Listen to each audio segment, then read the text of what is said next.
if I ask you to conjure up images of great leaders, great leadership moments from the pages of history or contemporary times, who comes to mind? I'd like to submit to you that great leaders lead with both heart and soul. They have empathy and compassion. Great leaders also dare to dream big. Robert Browning said, "Ah, but a man's reach should exceed his grasp, or what's a heaven for?" You can be a terrific manager, not a good leader. You can be a great leader, not a good manager. Managers do things right. Leaders do the right things. Managers are for today. Leaders are for tomorrow. They have a compelling vision of the future. They don't think of the obstacles. They have a dream. They dare to dream big. Then they execute it. Day by day, what you choose, what you think, and what you do is who you become. Your integrity is your destiny. All of you have led and done so with great distinction. I invite you to take a moment and reflect on it. Then go tell your story. Each one of you has a spark of leadership. Keep it ignited. Namaskar and welcome to TV Asia's Face to Face. Today, our special guest is a renowned doctor and author. He's a professor of medicine. He just completed 12 years as faculty dean for continuing education at the Harvard Medical School. He's also a senior consultant in hematology at the Beth Israel Deaconess Medical Center. He has over 125 publications and 7 books to his credit. He's Boston's joy and pride, Dr. Sanjiv Chopra. Thank you, Dr. Chopra, for joining us today. A pleasure to be on the show. So medicine is in your pedigree. Your father, Dr. Krishna Chopra, was a famous cardiologist. Is he the one who inspired you to join the field of medicine? He absolutely did. Our father, so Deepak and I are 2 brothers, and our father, Dr. K.L. Chopra, was a legendary physician. He was a cardiologist. He was a saint. He was a brilliant, brilliant diagnostician. And people came from all over India to see him. And he truly inspired me to be in the field of medicine. And I heard your story about when you were 12 and you lost your sight. Can you tell us more about that? Yeah, so I was 12 years of age and I was studying at St. Columbus High School in New Delhi. I played a cricket match on a weekend, and Sunday late afternoon, early evening, I was reading a book and I took a nap and I woke up and I was blind. I really couldn't see a thing. So I nudged my brother, Deepak, and he must have done sort of a visual test with visual threat, and I didn't respond. So he knew I wasn't faking it, and he started to cry. He's 2 years older. He said, "I've got one brother and he's gone blind. What am I going to do?" So we were staying with our aunt and uncle, my dad's younger brother. He was also a brilliant journalist and an amazing and gifted individual. And they took us to the military hospital in Delhi. And the doctors there examined me and took a history and didn't have the foggiest idea as to what was going on. There was even talk about hysterical blindness. I was this 12-year-old boy. I was a pretty good athlete, good student. Finally, they got a hold of my father. He was 300 miles away on a field trip near Jammu. And he kept his cool. And he said, "Tell me everything that's happened to Sanjiv in the last couple of months." And I said, "He's been fine." He said, "No, tell me everything. Any injuries, any new medicines?" So, "Oh yes, about a week ago he had a laceration to his leg, and we took him to the emergency room and he had some stitches done." So he asked 2 more questions. He said, "Did he get an antibiotic?" And they looked up the records and they said, "Yes, he got such and such antibiotic." Then he asked 1 more question. He said, "Did he get a tetanus shot?" And they said, "Yes, we gave him a tetanus shot." This is 1961. And Chandna, he asked the final question, was it anti-tetanus toxoid or anti-tetanus serum?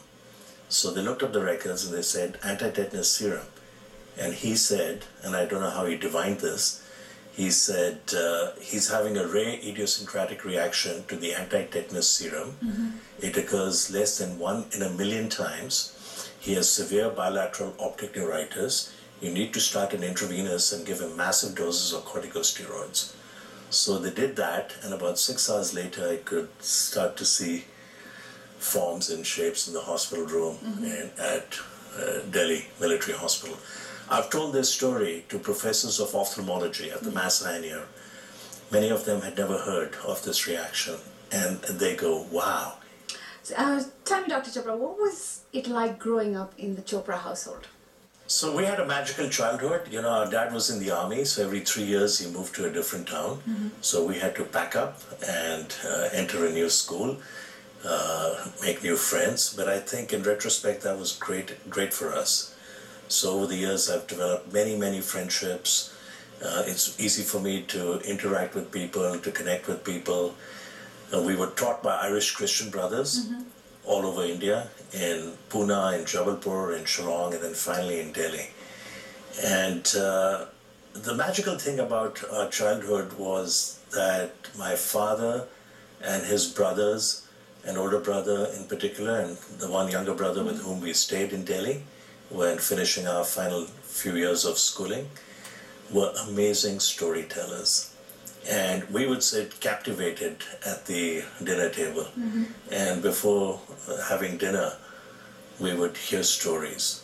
And you know, storytelling is an art. And I am very much into leadership. I think leadership is storytelling. And is that what inspired you to get into the field of writing?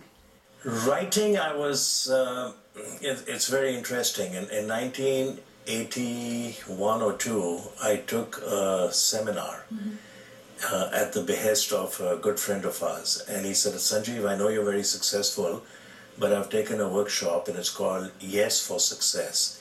And you should take it, it's really good. So I took it, and I always had an urge to be an author and to write a book on liver disease. And after I took the workshop, I made a goal that I would write a single author book on disorders of the liver. I used to be fanatical about tennis. I stopped playing tennis. I burnt the midnight candle. I went to the Countway Medical Library. Those days there was nothing like UpToDate or Google or the internet. You had to dig up the original articles in the bowels of the Countway Medical Library, Xerox them, take notes. And I wrote 2 chapters, table of contents, and the preface, and I sent it to 5 publishers. And 4 of them said, thank you, but no thank you. We already have a textbook on liver disease. And the 5th one, Jim Crochelle from New York, called me, and he said, I really like your writing style, and I'd like to come and take you out for lunch and talk about it. So he flies over from New York. We go to Legal Seafood, we sit down, and the first thing he says to me, we're not interested in your book. And I looked at him, I said, you're kidding. Why did you fly from New York to meet with me? He said, but we really like your writing style. And would you be willing to write or edit a textbook on GI, pathophysiology, gastrointestinal pathophysiology? So that is taught to second-year medical students all over the country. And I looked at him, and I have a saying that in every adversity is the seed of greater success. Adversity is a terrible thing to waste. So I looked at him and I said to myself, you know what, I'm going to get 2 books. I'm still going to write my book on disorders of the liver, and with Jim Crochelle, I'm going to edit a textbook on GI pathophysiology. So I invited a colleague of mine, Roger May. He used to be at the Mass General, and I said, Roger, you and I are going to edit a textbook of pathophysiology, which we did. And it was taught in the medical schools for years, and then my book, Disorders of the Liver, got published by a very good publisher. It got translated, luckily, into many languages, including Italian, Japanese, Portuguese. It was a little red book, and that was my start. So Dr. Chopra, tell us, how many books have you written to date? So I've written 7 books, and my latest book was a joint venture. It was a double autobiography, a double memoir that I wrote with my brother Deepak. It was published in May of last year, and it's entitled Brotherhood, Dharma, Destiny, and the American Dream. And Deepak wrote 12 chapters, I wrote 12 chapters. In the book, they alternate. He said to me, Sanjiv, I've written 75 books. Is it all right if I read your chapters and make suggestions? I said, no, not at all, Deepak. I'd welcome them. We didn't change a single word of each other's chapters. And there was no repetition in those chapters? Occasionally we're telling the same story, but we have slightly different versions. But those are our childhood memories, so we left it like that. We didn't change it or modify it.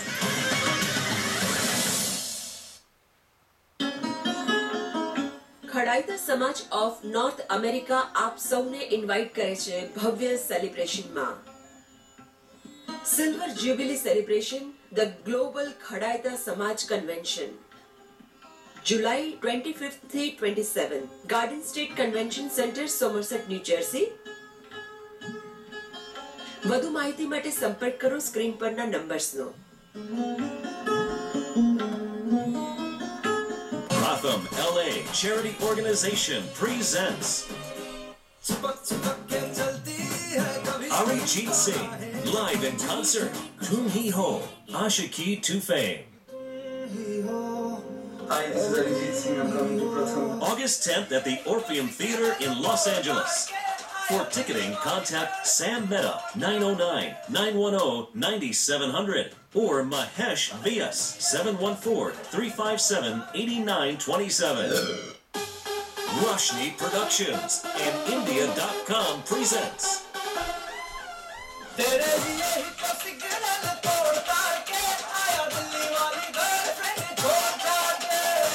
debut performance in USA and Canada, August 2014.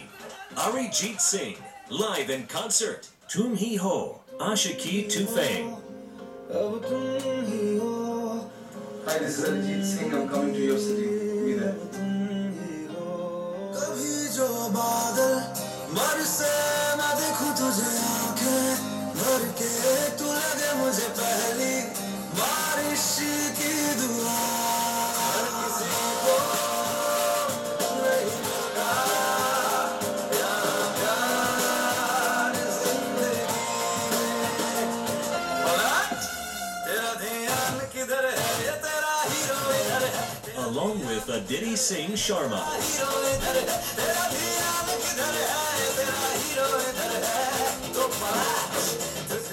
For shows, contact Roshni 732-333-8116.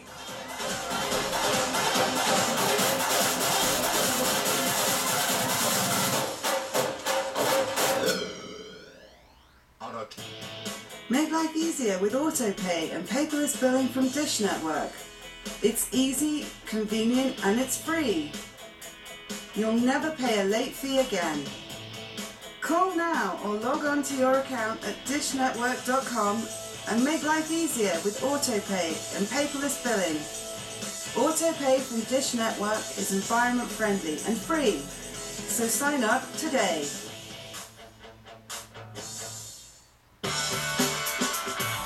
Get a front seat in our kitchen. Learn your favorite recipes, tips and tricks. Reconnect with your favorite recipes when you watch Food. Upgrade to Hindi Mega Pack today. Watch Food only on Dish, channel number 713. Available in Hindi Mega Pack. Call 888-887-7264 to upgrade now.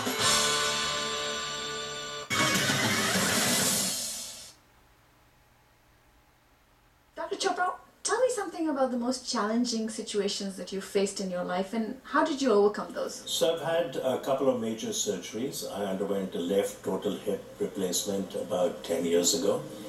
And I was very cool and calm about it, but a good colleague of mine said, Sanjiv, I know you're having a total hip. There's a book I give to every patient of mine who's undergoing surgery. May I give it to you? So I said, Karen, I'm delighted. Thank you so much. So the book arrives a few days before my surgery, and it's entitled How to Prepare for Surgery and Heal Faster. And in it, it says that if you're having a part of you, a joint or part of your body or organ removed, you may wish to thank it for all the years of wonderful service. I said, what a wonderful way of looking at the world. So I wrote a letter to my left hip. I said, dear hip, and I put it on my official stationery, and I dictated it. My assistant Donna, who's been with me for 29 years, she typed it, and I said, dear left hip, for 52 years, you've taken amazing care of me. You've let me pound the tennis court, play cricket, go trekking in the Himalayas. I want to thank you for everything you've done for me. And then the next paragraph, welcome you him. You will now allow me to improve my golf swing, lower my handicap, travel to many more countries. Right. Welcome, you're going to be a part of me and I'm going to take good care of you. And then I went for my surgery, and the chief of orthopedic anesthesia is interviewing me, and he says, do you want to have it under spinal anesthesia or general? And I actually opted for spinal. And so he's starting an intravenous, and they're wheeling me into the operating room. And I said, wait a minute, I have a letter, and everyone has to read this letter. Everyone on the team, even the orthopedic technicians. So everyone was reading the letter, and they were chuckling and relaxed, and they positioned me on the operating room, and I looked to my left, and there's the X-ray view box, and there's my MRI, and there's the letter. And in the recovery room, the nurses were talking about it. I came home 2 days later. 4 weeks later, I was traveling. 7 weeks later, I was playing golf. And I think writing that letter and then meditating and all the love of my family and friends is what made me heal so much faster. The nurses said, can we show this to the other patients? And I said, absolutely. And your wife, Dr. Amita Chopra, Yeah. is a pediatrician. Right. How did you meet her? So we met in medical school. We went to the All India Institute of Medical Sciences. This is 1966. And back then, you had to get a certain score in pre-med. Then you sat for an All India entrance examination. They selected 10,000 people sat for the exam back then. Now I believe there are 50,000. And then they selected 90 for an interview and then whittled it down to 35.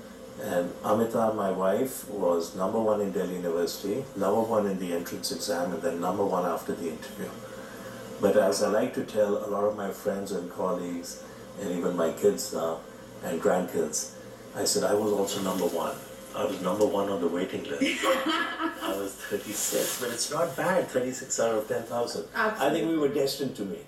So we met, and then it turned out she played table tennis, so we played in a tournament, mixed doubles, we won it. And then we started going out. She had an amazing mother. My parents were very fond of her. Then we got married in final year medical school. And this past March, on March 8th, we celebrated our 44th wedding anniversary. And we have 2 granddaughters. We have 3 kids. So we have Priya, who's our eldest, and then Kanika and Bharat. And Kanika is married to Sarath, an amazing guy. And we have 2 granddaughters, Anya 9 and Meera 7. So Meera calls from New York. Nana, happy 44th anniversary. What are you giving Nani for your anniversary? I said, Meera, do you have any suggestions? She says, sure. 44 jewels, 44 sapphires. I go, wow, and what should Nani give me? She says, she hasn't thought about it. She goes, yeah, I got it. 44 golf balls. Nani has trained her well. Yeah, Nani's trained her well. This girl's going to go places. And so what does it take to have a successful marriage, Dr. Chopra? Both of you and Amita have very hectic lives. Yeah. You both have very professional, busy schedules. So what is the key to staying together? It's a very good question. I think Amita made enormous sacrifices because she was the more brilliant person amongst the 2 of us. And she decided to go into clinical pediatrics and then take 2 years off, sabbatical when the kids were young, and then become part-time. And then 7 years ago, she retired. A lot of it was at my behest. I said, I get invited to travel to amazing parts of the world, and you don't come because you can't get coverage. You've done it for 35 years almost, and that's tough. And you should travel with me. We've got 2 grandkids in New York. You can go at a whim. And she was also passionate about meditation and wanted to become a teacher of transcendental meditation. So I said, you can pursue that. So she did that.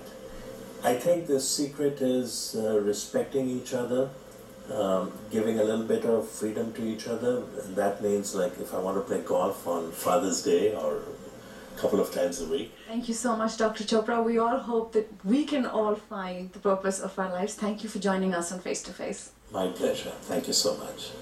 So I think the broader question could be, how do you stay happy? And there's some research on that, and the research shows that the happiest people on this planet have 2 or 3 things in common. The first one is they all have lots of good friends, right? Your friends are your chosen family. I'm lucky this guy is my brother, but you know, I didn't get that choice. So your friends are your chosen family. The second attribute of the happiest people is the ability to forgive. Nelson Mandela, 27 years in prison, he's released. He's asked the question, do you harbor resentment or bitterness against your captors? He said, I have no resentment. I have no bitterness. Resentment is like drinking poison and then hoping it will kill your enemies. So friends, forgiveness, and then the third one is Albert Schweitzer, who was a physician, theologian, musician, humanitarian, very humble man. In 1952, he got the Nobel Peace Prize. And when he got it, he said, no, I have to go earn it. And he once said, I don't know what your destiny will be, but one thing I'm certain of, the ones amongst you who will be truly happy are those who have sought and found how to serve. So I've distilled it into 3 F's: friends, forgiveness, and for others. Success is not the key to happiness. Happiness is the key to success. Albert Schweitzer also said that. Wow, Deepak? That was, wow. Wow.